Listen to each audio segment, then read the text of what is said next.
नाज़रीन, कोटड़ी जे साइट वारे इलाइक़े बाशऊर सिंध रोशन मुस्तक़बिल जी ज़मानत जे सिरे हेठि सक़ाफ़ती तक़रीब कोठाई वई। तक़रीब में सिंध जे नाले वारे रागी फन जो मुज़ाहिरो करे माण्हुनि खे झुबरियूं हणण ते मजबूर करे छॾियो। वधीक तफ़सील लाइ पेश आहे इजाज़ मुग़ल जी हीअ रिपोर्ट।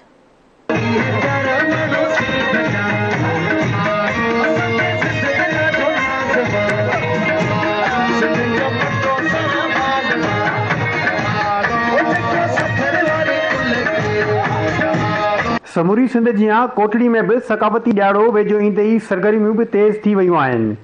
जॾहिं त कोटड़ी जे बिरोई चौक वारे इलाइक़े में समाजी पारां धरती टीवी न्यूज़ जे बाशऊर सिंध रोशन मुस्तक़बिल जी ज़मानत जे सिरे हेठि सकाफ़ती तक़रीब कोठाई वई।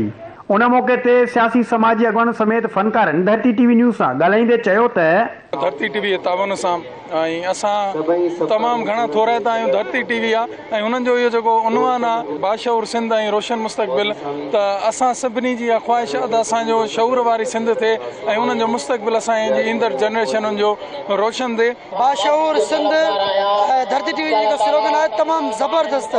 असीं पंहिंजे सकाफ़ती ॾियारो हर साल मल्हाईंदा आहियूं ऐं इन साल धरती टीवी सां बि मल्हाईंदासीं। जेके असांजा पंहिंजा सकाफ़ती प्रोग्राम इहे असीं 5000 साल पुराणा हिकिड़ा सिंधी माण्हू आहियूं जेके असां पंहिंजियूं सकाफ़तूं जारी ऐं सारी रखूं पिया। कैमरामैन इम्तियाज़ हुसैन सां गॾु एजाज़ मुग़ल, धरती न्यूज़, कोटड़ी।